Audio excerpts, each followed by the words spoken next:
现在我来演示一下这个软件的用法。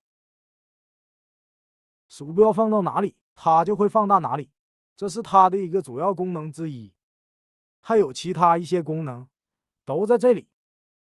网址的话可以搜这个网址，这个网址我已经放在这，我的那个资源文档库最下面这里，你们可以在这里下载。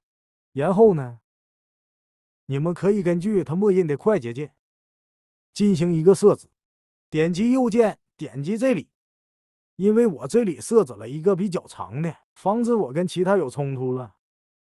然后呢，我在我这个 Mickey Map 这里设置了一个快捷键，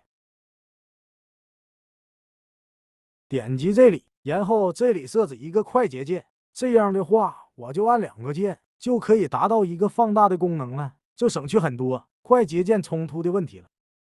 然后呢，它这里有好几个功能，比如说这个录制，你会看到这周围的有黄色的这些，你再点击一下它，它就会保存了。其实这个功能呢有快捷键的，你们可以在里面设置就可以了。它这个是 Ctrl+5，还有画板。这个画板功能就是你缩放的情况下进行一个画板，比如说缩放的左键单击一下就有画板出来了。Ctrl+Alt 它就可以画一个矩形，按住 Tab 键可以画成椭圆形，还有按住 Shift 键可以画一条直线，按ESC 键就可以退出。谢谢大家观看。